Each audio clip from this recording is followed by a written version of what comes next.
Have you ever wondered why um, the simple political idea of trying to fix domestic economic issues with, say, a $2,000 check could actually fundamentally change how we view global financial stability and even where the world stores its most trusted wealth? It's a fascinating, almost perverse irony, isn't it? What seems like a purely domestic play, maybe even political appeasement. Right.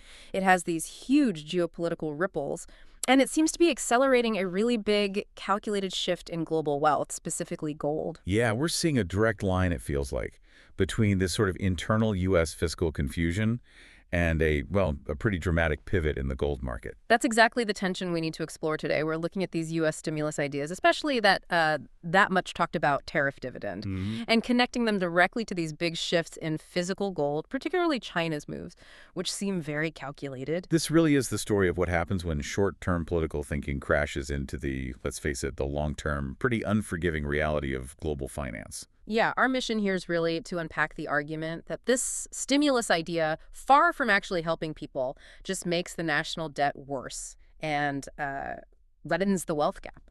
And then, critically, how a major global power seems to be setting itself up to benefit from exactly that internal instability. Precisely. Okay, let's get into it. This $2,000 tariff dividend. It's pitched as a benefit from tariffs collected on imports, right? But the analyses we've seen compare it to, well, ancient Rome, bread and circuses. Why that analogy? Why does it seem so apt here? Well, it's the circular logic. It's almost satirical when you break it down. The payment's called a dividend, but where's the money really from? It's funded by tariffs that you, the consumer, already paid through higher prices on imported goods. Ah, right. So the goods got more expensive because of the tariff. Exactly. And then you get this $2,000 check, which you naturally spend, often on things that are still more expensive because of those same tariffs. It's giving with one hand what was already taken by the other. So it's not really a gain for most people. It's like the government takes money from your left pocket with higher prices, puts some of it back in your right pocket, and expects a round of applause. That's the political appeal, the illusion of getting something free. But the fiscal reality behind it, it's staggering. Estimates put the cost, if it goes to about 85% of Americans, at around $400 billion. Immediately. 400 billion. Okay, but hang on. The whole point of tariffs, we're told, is partly to protect industry, sure, but also maybe help reduce the national debt eventually. How can the government promise that and then need to borrow $400 billion just for this one payout? That's the core contradiction, isn't it? The existing tariff money isn't sitting in some separate pot. It's already, baked into the general budget just to keep current government operations running. Right.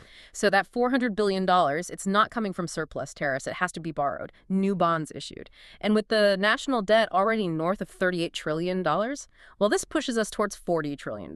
It's a direct, unavoidable hit to the deficit. The sheer number is worrying, obviously. But the real danger isn't just the total debt, is it? It's what this specific kind of borrowing does to the economy. That's where you get this triple threat you mentioned.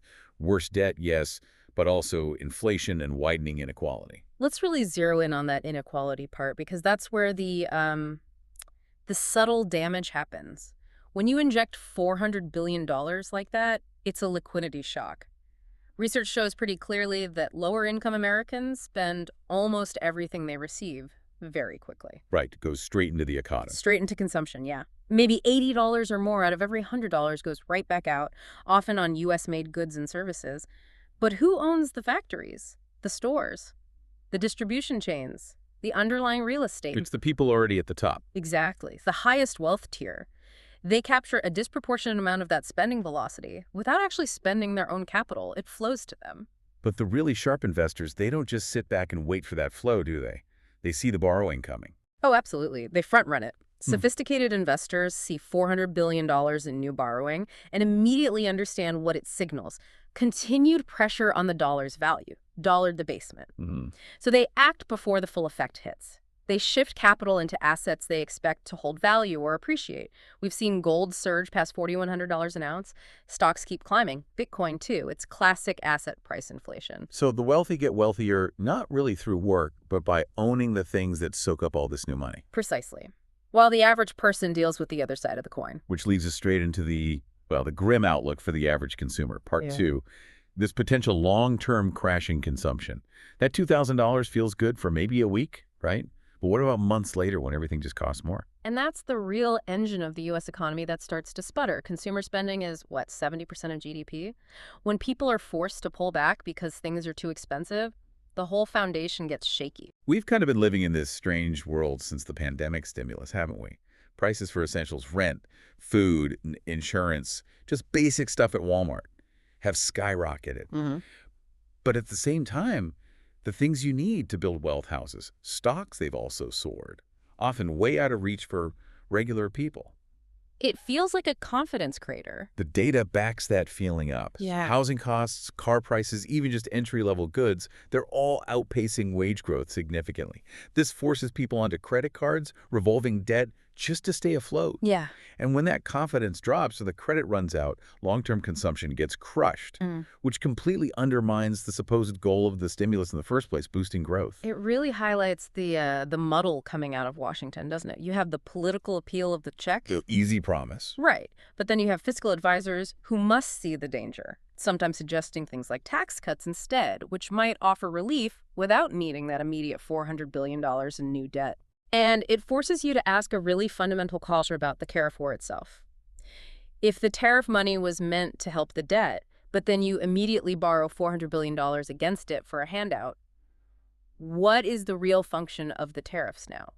It starts to look less like trade policy and more like an internal tax mechanism, a way for the government to fund spending by taxing consumers indirectly and then borrowing even more on top of that. It's a fair question. The uncomfortable conclusion seems to be that the only way to pay for this kind of short-term political spending is by, well, taxing citizens through tariffs and then devaluing everyone's savings through more borrowing and inflation. And this internal economic turmoil. It doesn't happen in a vacuum. It sends a massive flashing signal to the rest of the world. What signal is that? That the pressure on the dollar, the debasement risk, is real and ongoing. It's not a temporary blip. Which is the perfect segue to the geopolitical side of this. While the U.S. is tangled in this debt spiral and, short-term fixes, China seems to be playing a very different, very long game. A completely contrasting strategy.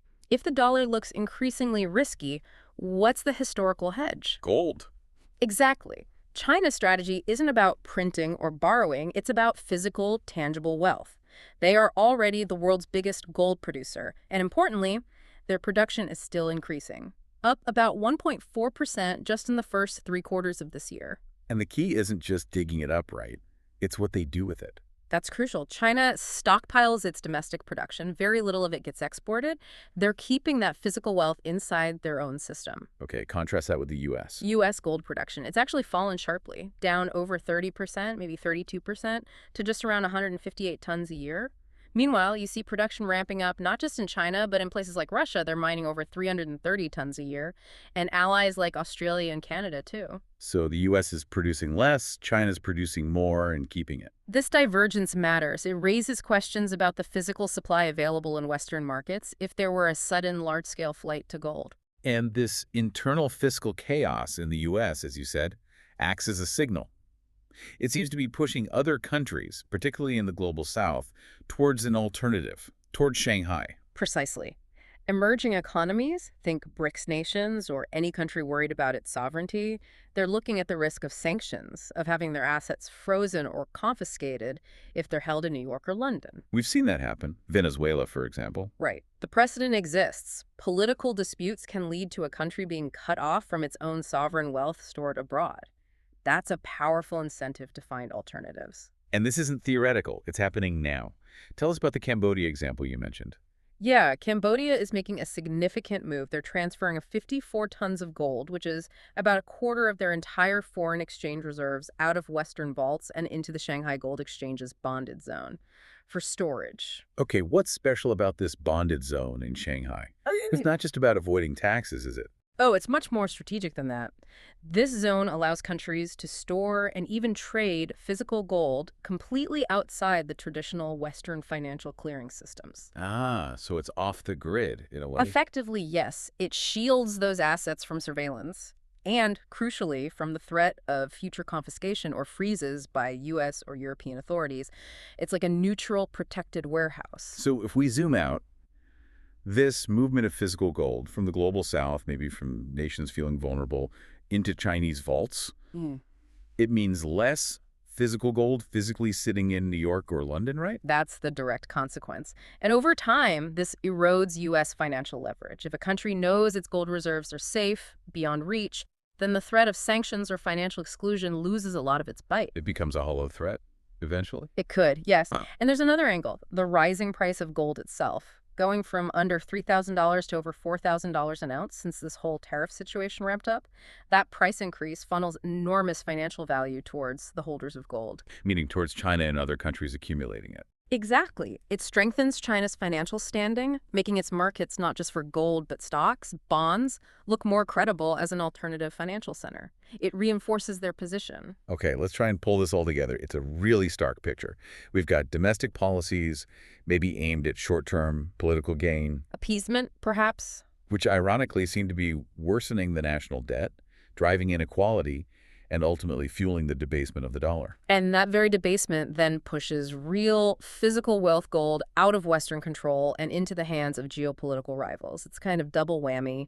Domestic fiscal weakness translates almost directly into a loss of global financial power. So the immediate takeaway for you, listening to this, seems clear.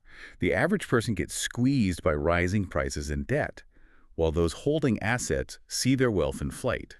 But if consumption, the main engine of the economy, is sputtering and asset prices are mainly soaring because of these liquidity injections, what does that mean for the future? What happens when the main way to build wealth isn't through your work or creating things, but simply by holding assets that inflate because the currency itself is being devalued? That's the really profound question, isn't it? What does that future look like?